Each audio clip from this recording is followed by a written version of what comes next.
Friends, we have Alone, Season 12, Africa, the finale, coming up next. Thanks for tuning in to the final recap of the season.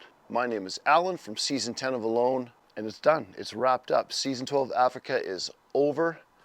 This episode started out with Katie. Now, if you remember last episode, they finished it when she was kind of hunched down with her bow and she noticed a few kudu in the distance and they were moving towards her and she felt like they were crossing in front of her. Now, it was kind of a cliffhanger because the audience knew that if she was able to harvest one of those animals, that would be a complete game changer. I don't think they could have packed her getting kudu into one episode. Like the harvest, the tracking, the processing, the packing it back, all the preservation of that animal. And I thought, there's only one episode left. It's an hour. There's usually 15 to 20 minutes of commercial.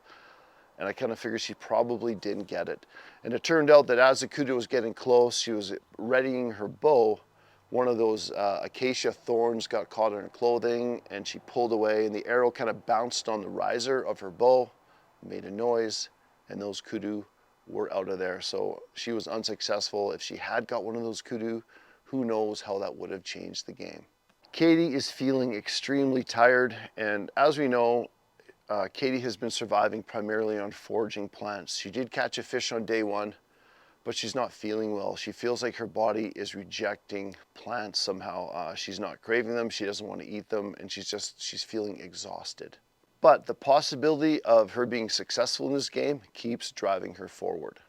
I really noticed this episode, Katie's weight loss. I could really see it in her face. And up to this point in the game, she's lost 31 pounds.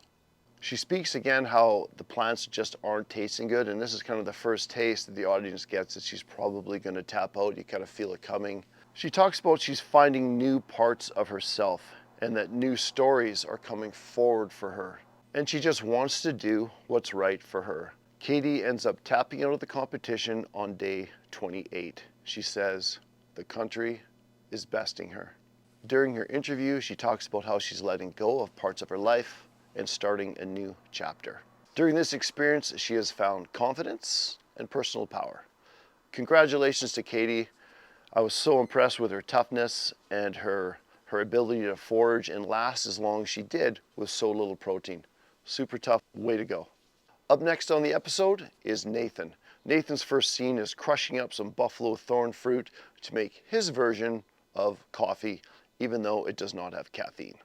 Nathan is working on the interior of his shelter, specifically the bed. He's using leftover material that he had lying around from constructing the shelter to make his bed.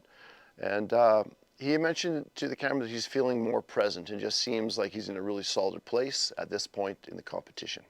Folks, it's day 30. Nathan is not catching any fish, and he tells the audience that he is now officially out of food.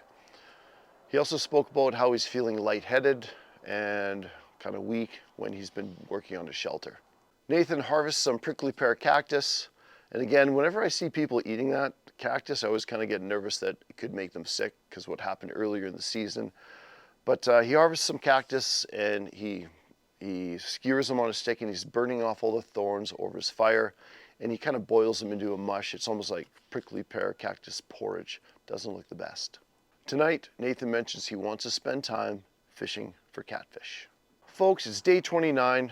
Up next on the episode was Kelsey, and it is cold. She shows the audience her water pot and it's frozen. Like many times before in the previous episodes, Kelsey goes for a walk to clear her mind. And I got the impression that she was feeling pretty positive and a tap out was not in sight. And I was starting to wonder, like, man, she's gonna pull this off. Kelsey, like Nathan, is out of food. She goes for a walk to clear her mind. And during her walk to her special spot where she sits on a rock and just kind of reevaluates and kind of recharges herself, she sees two bush bucks, which she hadn't seen before. And what beautiful animals they are. And one thing I really noticed about those bush bucks was how camouflaged they were. Like, I mean, they showed them from a distance, but you could just see how they're just so naturally, perfectly camouflaged in that environment that they're in. At this point in the game, Kelsey has lost 27 pounds. And that's a significant amount of weight for the amount of days she's been out there. It's pretty much a pound a day. She's feeling exhausted, she's feeling tired, and she feels that her breathing and her heart rate are not normal. Kelsey talks about her experience as a vet tech, how one of her most frequently asked questions is, when should I put my animal down? How far should I let my animal go down the road of sickness and being unhealthy before, they get put down? And she always tells them, well, are they having more good days or are they having more bad days? And her kind of philosophy was, don't wait till they're suffering and in pain and wait till the very end to put them down. Let them go out when they're not that sick. And as soon as she said that, the audience knew that she was, going to focus that conversation back on herself, and that she wants to leave the game before she's sick, before she gets pulled, and she wants to go out with her boots on. Kelsey felt like at this point in the competition, she did not need to prove anything to anyone anymore, and she taps out of the competition on day 33. Kelsey went on a very impressive run as runner-up in season 12. Extreme mental toughness, super positive attitude, very entertaining to watch. She was a lot of people's favorite this season for sure, just because she was entertaining, she was funny, she was a good personality and a character for the season. And she was fun to watch. Well done, very impressive. Obviously, with 2 people remaining at this point, the audience knows that Nathan is the winner of Alone season 12. So his next scene is he's feeling tired, and he tells a story about his mom's tough love and how that tough love has made him into the person he is today.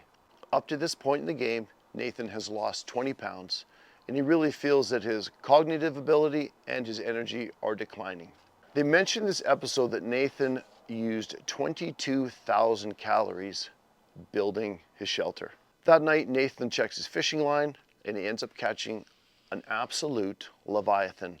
It's a 50-pound catfish, and with that catch, food procurement wise, he propelled himself far ahead of anyone else in the game.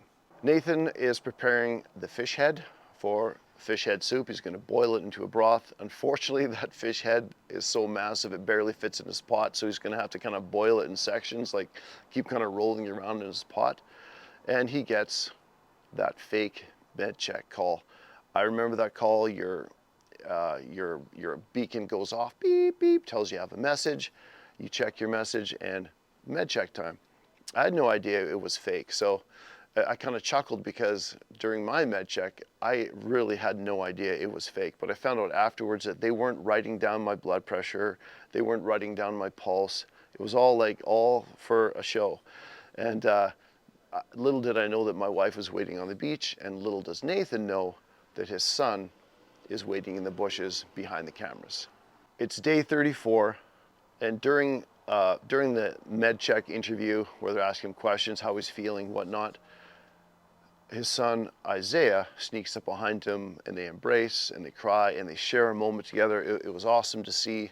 It was kind of cool how Nathan wasn't eating the food the production would have given him.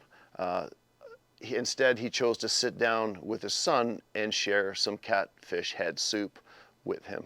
During his interview, Nathan talked about how during this experience he felt like a kid and he was able to relive a lot of his childhood experiences. I liked what he said about how the human experience involves suffering, and you can't experience joy without experiencing some suffering.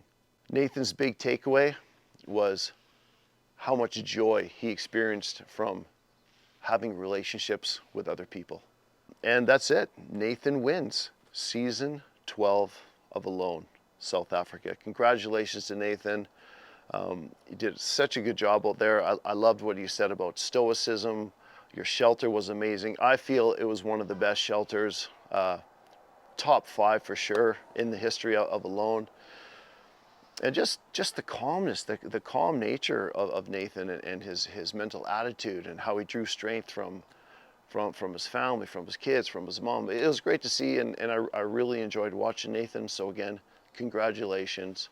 34 days, definitely the shortest season of Alone by quite far. I'm not sure what the other one was. I think it was in the mid 50s, but hey, different environment, first time trying a different environment, so it was new to everybody. Contestants didn't have anything to base it off in this environment. Like, people who are in the north, like on my season, I could watch seasons and learn from all the past contestants and know what items worked, know what items didn't work. But even the producers and the editors and the players this season, it was brand new, and they didn't have anything to go by. And I think obviously that's why it was a shorter season, tough environment, getting food was difficult, and the water I think had a big part of it as well. So, ladies and gentlemen, thanks for tuning into my channel. I'm going to continue to post some more videos about archery and bow hunting in the upcoming months, so stick around, and we'll see you next season of On Alone. Take care, and thanks for sticking around.